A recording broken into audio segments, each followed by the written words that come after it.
अस्सलाम वालेकुम and welcome to Ismail Ali fitness. आज की वीडियो में हम 10 ऐसी बातों के बारे में बात करेंगे डाइट एंड एक्सरसाइज से रिलेटेड, जो कि सरासर झूठ हैं। उनका हकीकत से कोई ताल्लुक़ नहीं है। वो ओल्ड स्टडीज़ हैं, सारी मिसकंसेप्शंस हैं, मिथ्स हैं, लेकिन अभी तक हमारी सोसाइटी में हैं। और जो आखिरी पॉइंट है जिसके ऊपर हम डिस्कस करेंगे, वो बहुत ही ज़्यादा कॉमन है और उस पे लोग बहुत ज़्यादा यकीन भी करते हैं, और वो सबसे ज़्यादा ख़तरनाक है हमारी हेल्थ को लेके। तो जो सबसे पहला झूठ है वो तो ये है कि जी आपको जितने न्यूट्रिएंट्स चाहिए, जितने विटामिन्स चाहिए, जितने मिनरल्स चाहिए, जितने इलेक्ट्रोलाइट्स चाहिए, वो आपको अपनी डाइट से मिल जाएंगे। आपको सप्लीमेंट लेने की ज़रूरत नहीं है। बिल्कुल झूठ है। ये वो आरडीएस की रिकमेंडेशंस हैं जो कि कोई 100 साल पुरानी है, जिन पे नई ना स्टडीज़ हुई हैं, ना उनकी कोई फाइंडिंग्स निकाली गई हैं। बस उसी को लेके चलते आ रहे हैं। हमें जो विटामिन डी अपनी डेली बेसिस पे 5000 इंटरनेशनल यूनिट्स या 10,000 इंटरनेशनल यूनिट्स चाहिए, डाइट से कभी पूरा हो ही नहीं सकता। आपको डेली 1.5 किलो मछली खानी है तो सिर्फ विटामिन डी आपको 5000 इंटरनेशनल यूनिट्स उसमें से मिलेगा। तो बाकी विटामिन्स कैसे पूरा करेंगे? कितना खाना खाएंगे और क्या क्या खाएंगे जिससे आपको विटामिन्स मिलें? फिर कुछ लोगों की पोटेशियम की, मैग्नीशियम की, B1 की, B12 की मुख्तलिफ डेफिशिएंसीज होती हैं, तो उनको पूरा करने के लिए सप्लीमेंट के अलावा कोई हल नहीं है। फिर हम लोग जो खाना खाते हैं वही ऐसा खाना होता है कि जो सेहत देने की बजाय उल्टा नुकसान दे रहा होता है। कि हम जब खाना खाते हैं तो वो हमारे विटामिन्स और मिनरल्स बढ़ाने की बजाय उनको कम करता है। जैसे कि रिफाइंड कार्ब्स हैं, तो अगर हम अपने खानों को देखें, अभी भी जो हमारे घरों में खाना पकता है, तो उसमें जो कार्ब्स होते हैं उसमें 50% से ज़्यादा कैलोरीज तो वो होती हैं जो कि रिफाइंड कार्ब्स होते हैं, जो कि समझ लें कि जब हम उसको खा रहे हैं तो विटामिन्स मिलने की बजाय जो हैं वो भी ऑलरेडी जो जिस्म के अंदर मौजूद हैं वो भी ख़त्म होंगे। फिर आजकल काश्तकारी का निज़ाम ऐसा हो गया है कि आप जब फसलों को तैयार करते हैं तो उसके लिए जो खाद इस्तेमाल की जाती है या मुख्तलिफ़ तरीके आगे हुए हैं प्रोडक्शन बढ़ाने के लिए, ऑर्गेनिक नहीं है। और इसलिए जो माइक्रो ऑर्गेनिज़म जो हमें सही ज़मीन में से मिलने चाहिए वो नहीं मिल पाते, इसलिए खुराक भी खालिश नहीं है। तो जब खालिश नहीं है तो उसका मतलब क्या है कि उसके अंदर न्यूट्रिएंट्स की कमी है। कुछ मेडिसिन्स ऐसी होती हैं जो कि हमारे जिस्म में विटामिन्स और मिनरल्स को कम करती हैं। जैसे कोलेस्ट्रॉल के लिए जो टैबलेट अगर आप कोई लेंगे तो वो आपके CoQ एंजाइम्स जो हैं Q10 उनको कम करती है। अगर आप मेटफॉर्मिन लेते हैं ब्लड ग्लूकोज वगैरह के लिए, शुगर के लिए यूज़ करते हैं, विटामिन B12 B1 को कम करती है। तो इसलिए बहुत से फैक्टर्स होते हैं जिसकी वजह से हमें सप्लीमेंट साथ लेने पड़ते हैं। तो हम अगर अभी अपने खानों को सामने रखें और हम देखें तो उसमें 50% से ज़्यादा जो हमारा खाना है उसके अंदर न्यूट्रिएंट्स नहीं होते। तो इसलिए ये बिल्कुल झूठ है कि आपको सप्लीमेंट्स की ज़रूरत नहीं है, आपको सप्लीमेंट्स की ज़रूरत है। दूसरे नंबर पे झूठ ये बोला जाता है कि जी अगर आपको हड्डियों का कोई मसला है, अगर आपकी हड्डियाँ कमज़ोर हो रही हैं, भुर रही हैं, या आपको आर्थराइटिस का इशू हो रहा है तो कैल्शियम को बढ़ाएं। बिल्कुल कैल्शियम को नहीं बढ़ाना। आपको कोशिश करनी है कि आप ऐसी चीज़ें इस्तेमाल करें जिससे कैल्शियम की एब्जॉर्प्शन अच्छी हो, आपकी बोन्स तक कैल्शियम पहुंच सके। जैसे अमूमन जो हड्डियों का इशू होता है वो जिस वक्त आपकी एज ज़्यादा हो रही होती है तब होता है, या फीमेल्स को जब मेनोपॉज होता है तब ये इशू स्टार्ट होते हैं। तो उसके लिए आपको अपनी डाइट को तो ठीक करना है, लेकिन कैल्शियम बढ़ाने की बजाय विटामिन डी बढ़ाएं, विटामिन K2 बढ़ाएं, जिन्होंने आपकी कैल्शियम को एक तो अब्जॉर्प्शन अच्छी करनी है उसकी ब्लड के अंदर, और फिर उसको हड्डियों तक लेके जाना है। तो कैल्शियम बढ़ाने से कैल्शियम डिपॉजिट होना शुरू हो जाती है, क्योंकि वो एब्जॉर्ब सही नहीं होती, वो हड्डियों तक पहुंच नहीं पाती, आर्टरीज बंद होना शुरू हो जाती हैं, और फिर आपको वो जाना पड़ता है स्टेंट डलवाने के लिए, और आपको पता लगता है कि मुझे हार्ट का इशू हो गया। तो अगर आप अभी स्टडीज़ को भी देखें और अपने इर्द गिर्द भी देखें तो बहुत से लोगों को जो स्टेंट पड़ा है उसकी वजह जो ब्लॉकेज थी वो कैल्शियम डिपॉजिट है। तो कैल्शियम बढ़ाने की बजाय डाइट पे चेंजेस करें और विटामिन डी को और K2 को ऐड करें। तीसरे नंबर पे झूठ ये बोला जाता है कि ओवर ईटिंग से बचना है तो स्नैकिंग किया करें, छोटे छोटे स्नैक्स में कुछ खा लिया करें। बिल्कुल गलत है। जैसे ही आप स्नैक करते हैं आप अपनी इंसुलिन को बढ़ाते हैं। इंसुलिन का बढ़ने का मतलब है ब्लड ग्लूकोज लेवल्स बढ़ेंगे, इंसुलिन की रेजिस्टेंस होगी, आपका हंगर हार्मोन एक्टिवेट रहेगा हर वक्त। जैसे जैसे आप स्नैकिंग करेंगे हंगर और बढ़ती जाएगी, और ये ऐसा होता भी है। अगर आपने कभी एक्सपेरिमेंट भी किया हो या एक्सपीरियंस किया हो इसको, कि जब आप स्नैकिंग करते हैं तो आपकी भूख ख़त्म नहीं होती। तो इसलिए ओवर ईटिंग से बचने के लिए आपको इंटरमिटेंट फास्टिंग करनी है। आपको गैप देना है एक मील से दूसरे मील के दरमियान, सफिशेंट गैप होना चाहिए, ताकि आपकी बॉडी को जब भूख फील हो या उसको क्रेविंग हो तो वो आपका जो स्टोर्ड फैट है, जो चर्बी है, उसको as a source of energy इस्तेमाल कर सके। तभी आपकी बॉडी से फैट भी ख़त्म होगा, इंसुलिन भी नीचे आएगी, ब्लड ग्लूकोज लेवल्स भी नीचे आएंगे। नंबर 4 पे है कि जी आप शुगर और कार्ब्स मॉडरेशन में ले सकते हैं। डिपेंड करता है कि आपकी स्टेज क्या है, आपकी रिक्वायरमेंट क्या है, आपके गोल्स क्या हैं।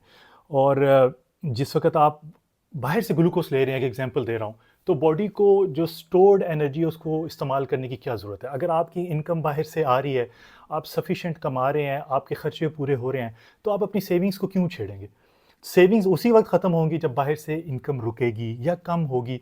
यानी आपकी जो इनकम है वो एक्सपेंसेस से कम होगी, तो तभी आपको एक्सपेंस पूरा करने के लिए अपनी सेविंग्स की तरफ जाना है। तो ज़ाहिर बाहर से अगर आप शुगर को रोकेंगे, कार्बोहाइड्रेट्स को रोकेंगे, तो बॉडी फैट सेल्स की तरफ अपना रुख मोड़ेगी उनको इस्तेमाल करने के लिए, उनको बर्न करने के लिए, और तभी आपकी चर्बी कम होगी। इसलिए बिल्कुल भी ठीक नहीं है अगर आप मॉडरेशन में भी कार्ब्स लें, क्योंकि उससे आपके गोल्स जो हैं वो मुतासिर होंगे। नंबर 5 पे जो झूठ है वो ये है कि जी आपको सैचुरेटेड फैट से बचना है, वो आपकी हार्ट के लिए अच्छा नहीं है, आपकी आर्टरीज़ के लिए अच्छा नहीं है।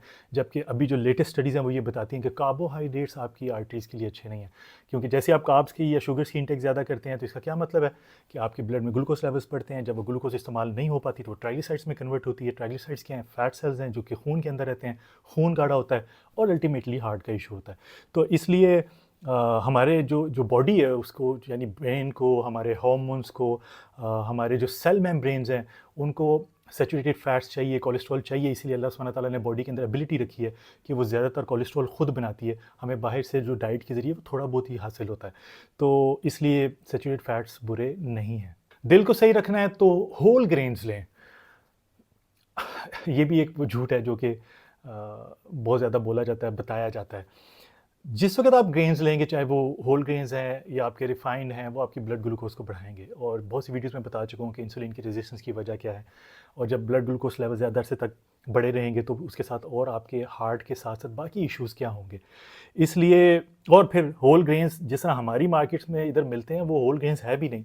लिखा होगा होल ग्रेन्स, लेकिन उसके अंदर तो मिक्सिंग होगी आपकी रिफाइंड जो ग्रेन्स हैं उनके साथ। तो इसलिए एक तो पहली तो बात ये है, ग्रेन्स किसी भी किस्म के हैं तो जिसम में जाके कार्बोहाइड्रेट्स में, या सॉरी ग्लूकोज़ में कन्वर्ट होते हैं, क्योंकि वो बेसिकली कार्बोहाइड्रेट्स हैं। और टू मच ग्लूकोज़ हमारे लिए नुकसानदेह है, तो इसलिए आपने उनको कम ही रखना है। और हार्ट के लिए वो बिल्कुल भी अच्छे नहीं हैं, क्योंकि वो जाके आपकी ब्लड ग्लूकोज़ को स्पाइक करते हैं। पीसीओएस का इशू हो गया है, कोलेस्ट्रॉल का इशू हो गया है, कोई भी इशू हो गया है, सबसे पहले बात सुनने को क्या मिलेगी? रेड मीट छोड़ दें। भई रेड मीट क्यों छोड़ दें? आप देखें तो सही गोश्त के अंदर है क्या? अब गोश्त के अंदर मैक्रोज़ क्या हैं? उसके अंदर विटामिन्स क्या हैं? मिनरल्स क्या हैं? वो बॉडी में जाके करते क्या हैं? लेकिन इतनी जो फीमेल क्लाइंट्स हैं वो भी आती हैं, उन्हें डॉक्टर ने कहा जी कि वो चिकन नहीं खाना। भई चिकन क्यों नहीं खाना? हम चिकन देते हैं, अल्हम्दुलिल्लाह पीसीओएस का इशू भी ठीक हो जाता है, कोलेस्ट्रॉल भी ठीक हो जाता है। रेड मीट लेके भी कोलेस्ट्रॉल ठीक हो जाता है।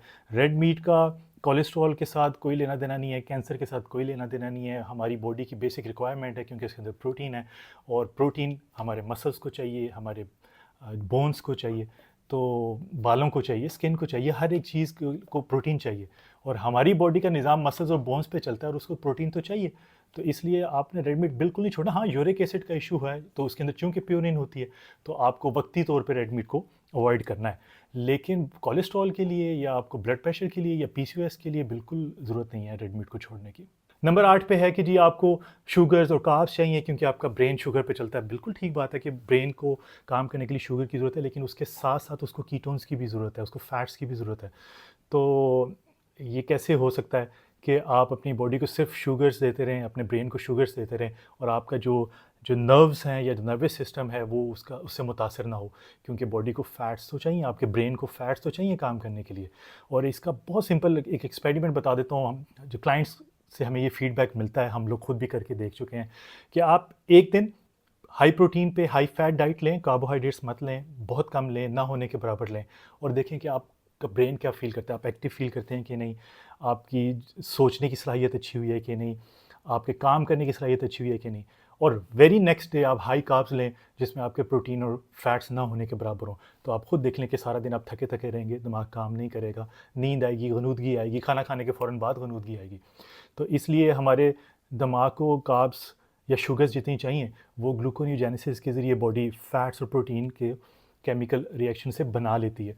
तो बॉडी को उससे ज़्यादा, ब्रेन को उससे ज़्यादा फैट्स की ज़रूरत है।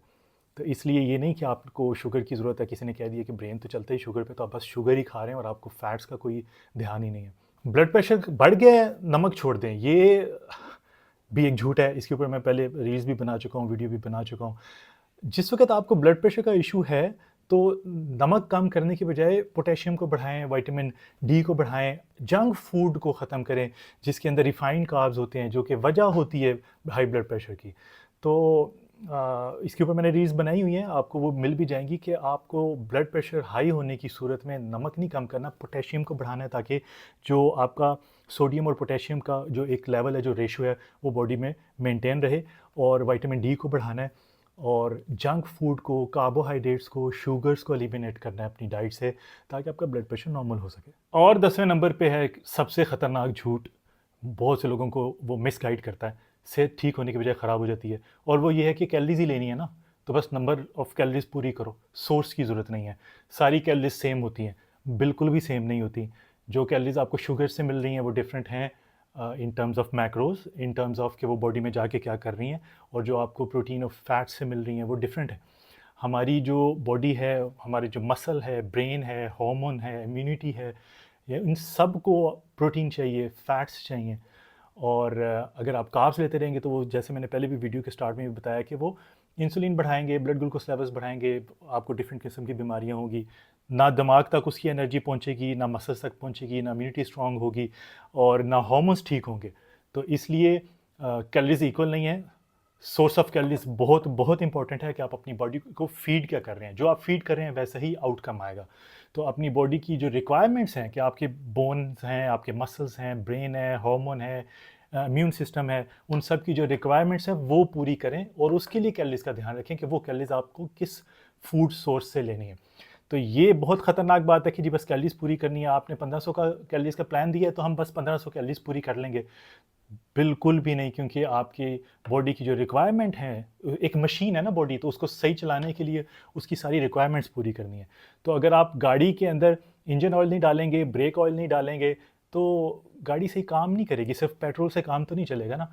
तो या अच्छी क्वालिटी का नहीं डालेंगे ऑयल, तो उससे भी काम नहीं चलेगा। इसलिए जैसा किसी मशीन की रिक्वायरमेंट है, इसी तरह बॉडी की भी रिक्वायरमेंट है। तो इस चक्कर में बिल्कुल नहीं पड़ना कि कैलोरी सारी सेम होती हैं और हम बस कैलोरीज पूरी करें, नहीं, सोर्स ऑफ कैलोरीज बहुत इंपॉर्टेंट है। तो ये थे कुछ 10 बहुत ही कॉमन झूठ, जिसकी वजह से लोग जो हैं वो सेहत सही करने की बजाय मज़ीद ख़राब कर लेते हैं। तो उम्मीद है ये वीडियो आपके लिए फ़ायदेमंद साबित होगी, और पसंद आ जाए तो इसको लाइक कर दें, शेयर कर दें, बाकी लोगों का फ़ायदा हो जाए। कमेंट बॉक्स में अपनी राय का इज़हार करें, और प्लीज़ मेरे चैनल को भी सब्सक्राइब कर दें। बहुत जल्द एक नई वीडियो के साथ हाज़िर होऊंगा। अपना ख्याल रखिएगा। अल्लाह हाफ़िज़।